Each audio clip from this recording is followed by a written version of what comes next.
Salut à tous, je me présente, je m'appelle Dexalo MMA. Je suis nouveau dans le contenu MMA.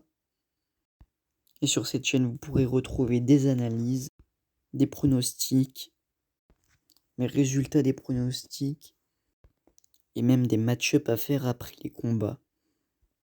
Donc voilà, donc maintenant, avant que je vous montre mes résultats de mes pronostics de l'UFC OKC, DDP vs Ousmane, n'hésitez pas à rejoindre notre serveur Discord en bio. Là-bas, vous pourrez retrouver du contenu MMA, on discute tous MMA, on regarde même des cartes ensemble de MMA. Voilà, on diffuse toutes les organisations. Donc rejoignez tous, c'est un serveur communautaire à tout âge. Donc maintenant, sans trop tarder, je vais vous présenter mes résultats de mes pronostics de l'UFC OKC. Donc voilà, voici mes pronostics que j'avais pariés. Malheureusement, j'ai mis que les manières, pas les rondes. Et pour la prochaine vidéo, je mettrai aussi les rondes. On a commencé la carte préliminaire avec Ana Miliciano vs John Barboza. Donc là, malheureusement, je flop mon premier pronostic. Mais ça a été un très très beau fight. Ce combat-là, c'était plus un combat de grappling. John Barboza a complètement dominé Ana Miliciano au sol.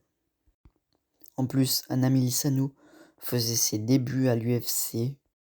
À la base, elle participait à l'émission de l'UFC Le Teuf.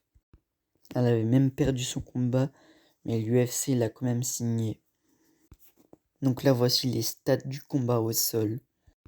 Donc comme je vous l'avais dit, John Barboza a complètement dominé Ana Miliciano au sol. RJ Harris vs Alvin Inès. Donc sur ce combat, j'ai eu raison comme pronostic.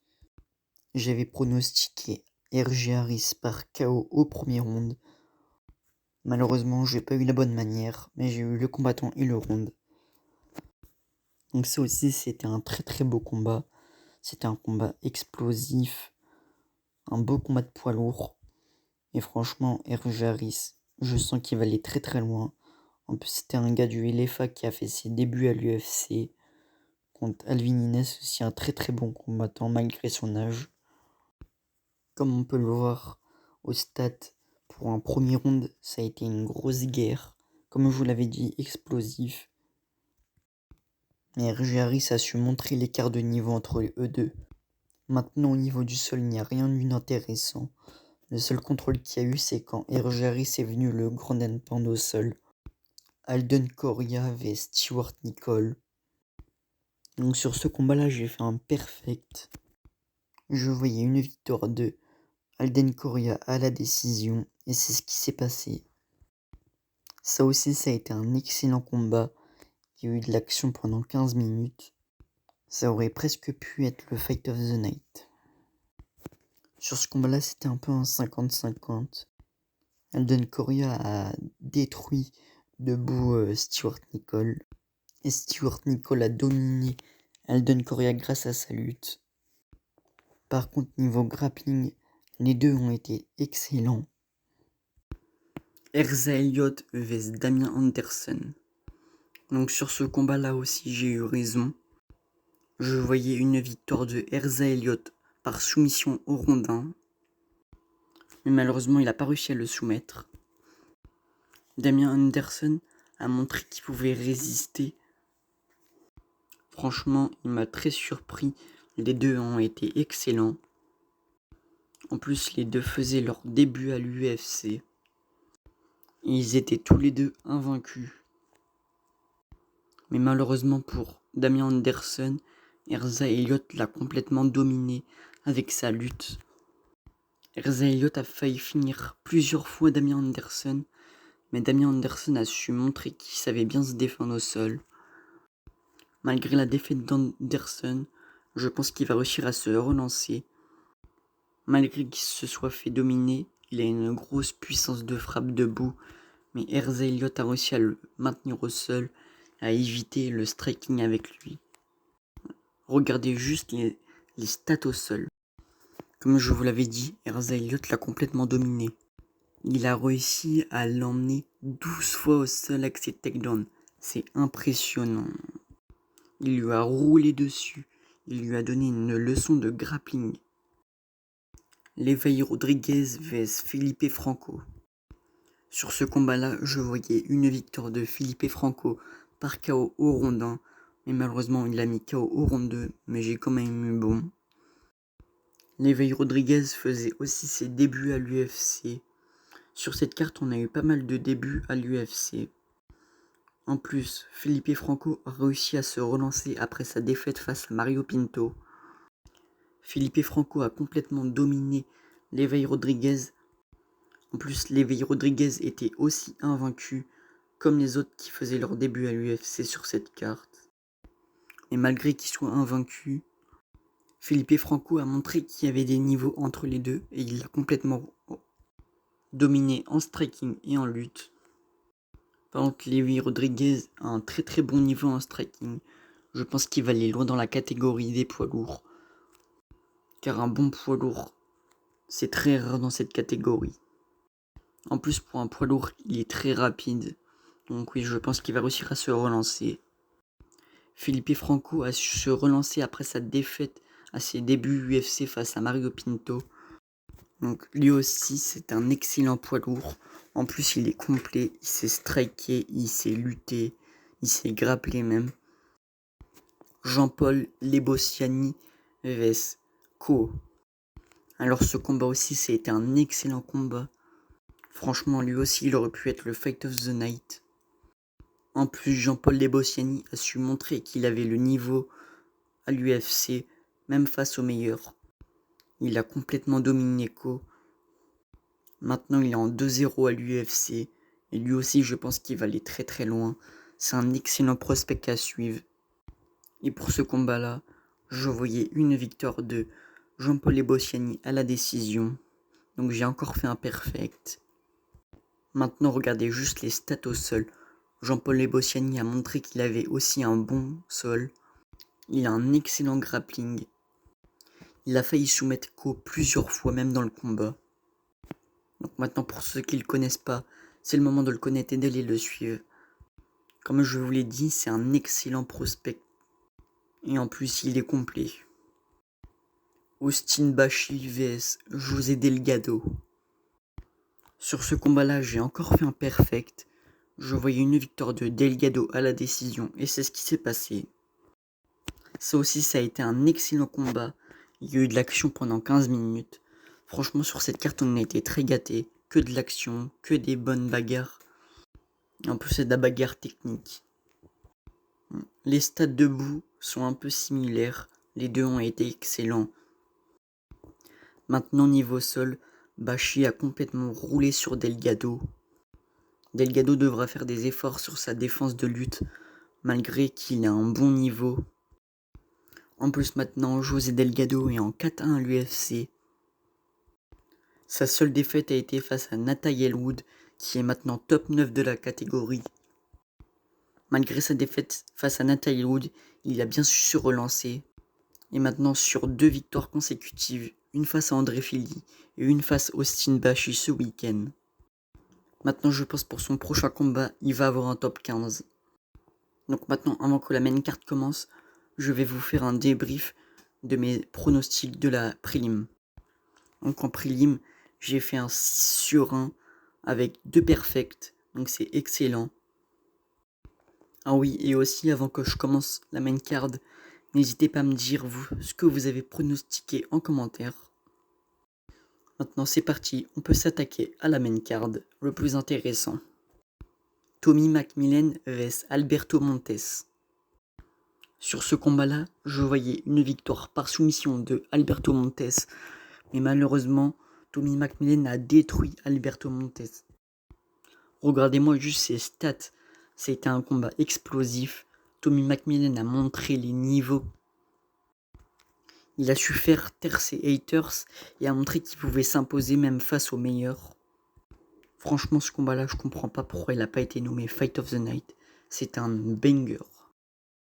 Maintenant, niveau sol, comme vous pouvez le voir, il ne s'est rien passé. Et maintenant, du coup, Tommy McMillan est en 2-0 à l'UFC. Fatima Klein vs Tabata Riki. Et sur ce combat-là, je voyais une victoire de Fatima Klein à la décision. Et c'est ce qui s'est passé. Donc je fais encore un perfect. Franchement, ce combat-là, ça a été un combat excellent aussi. Incroyable à regarder. Pour des filles surtout. Fatima Klein a fait une performance juste wow. Elle a dominé Tabata Rikki dans tous les domaines. Le plus impressionnant, c'était au sol. Regardez-moi juste ses stats. Juste wow, elle l'a complètement dominé. En plus, dans les 7 amenés au sol, elle l'a souplexé au moins 2 fois. Franchement, Fatima Klein à suivre. Elle est très très forte et pourquoi pas dans quelques années devenir championne. Chase Hooper vs Mitch Ramirez. Sur ce combat-là, j'ai encore fait un perfect. Je voyais une victoire de Chase Hooper par soumission au rondin et c'est ce qui s'est passé. Ça a été un finish expéditif. Chase Hooper l'a complètement dominé avec son grappling. En plus, je suis grave heureux que Chase Hooper a réussi à se relancer après ses 2 défaites par KO. Franchement, gros respect à lui et j'espère le revoir bientôt dans la cage, car c'est un combattant que j'aime bien. Jared Cannonier vs Christian Leroy Duncan. Donc sur ce combat, je voyais une victoire de Christian Leroy Duncan par KO au round 3. Donc malheureusement, je n'ai pas fait de perfect, mais j'ai eu un bon pronostic quand même. Christian Leroy Duncan a complètement dominé Jared Cannonier. Cannonier a été inexistant sur ce combat-là. Je pense vraiment qu'il devrait prendre sa retraite. En plus, maintenant, il prend beaucoup trop de coups. Franchement, gros respect à Christian Leroy Duncan qui s'impose face à Jared Cannonier. Lui aussi, je pense qu'il va aller très très loin. En plus, il a un style assez bizarre. Personne n'arrive à le lire. Il frappe super fort en plus. C'est un mec hyper rapide, hyper précis. Il a un peu un style bizarre comme Sean Strickland. Par contre, maintenant, niveau sol, Jared Cannonier a détruit Christian Leroy Duncan. Pour la suite, Duncan devrait beaucoup travailler son sol.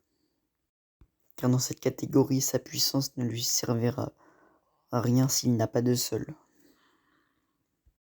Et maintenant, pour finir avec le main event, Dricus du Plessis vs Kamaru Usman. Sur ce combat-là, je voyais une victoire de DDP à la décision. Donc j'ai encore fait un perfect. Franchement, j'ai fait une excellente carte. Dricus du Plessis a complètement dominé Kamaru Usman. Franchement, ça fait un peu comme Jared Cannonier. Kamaru Usman est trop vieux, il prend beaucoup trop de coups. Les deux doivent prendre sa retraite, je pense. Franchement, ça a été une domination totale de Dricus du Plessis envers Kamaru Usman. Il lui a donné une leçon de boxe. Carrément, à chaque coup, il dansait. Maintenant, ça se voit, en plus, il prend plus les coups. Il doit prendre sa retraite immédiatement. Après, s'il redescend en welterweight, il peut faire quelque chose, je pense. Mais les middleweight, c'est trop haut pour lui. En plus, il n'a pas le physique. Et voilà, maintenant, pour finir, voici les stats au sol. Donc là, il n'y a rien à dire, il n'y a rien eu au sol pendant le combat. Ça a été un combat full striking. Donc voilà, j'ai fini la carte en 10-2 avec un total de 6 perfects. Je suis plutôt fier de ma performance de ce week-end. Maintenant, on va pouvoir voir les bonus. Donc en performance of the night, nous avons eu Tommy Macmillan et Felipe Franco. Maintenant pour le fight of the night, nous avons eu Duplessis vs Usman. Mais pour moi, le vrai fight of the night, c'était Alberto Montes vs Tommy Macmillan. Ça aurait dû être eux deux qui auraient dû l'avoir. Ça a été une guerre masterclass. Et maintenant, pour finir la vidéo, je vais vous parler des nouveaux classements. Donc en strawweight, nous avons Fatima Klein qui est passé 6ème au classement. Et nous avons Tabata Rikki qui est maintenant 13ème au classement. En featherweight, nous avons un nouveau classé qui est José Delgado. Et franchement, lui, c'est très très intéressant, il va aller très très loin. Franchement, un gros prospect à suivre. Maintenant, chez les middleweight, nous avons Christian Leroy Duncan qui gagne 2 places, qui passe maintenant 10e au classement. Et voilà, donc maintenant c'est la fin de la vidéo. J'espère que vous avez aimé. N'hésitez pas à vous abonner et lâcher un pouce bleu. Et à la prochaine pour le prochain épisode que je vais peut-être sortir cette semaine pour mes analyses de mes pronostics de l'UFC Abu Dhabi.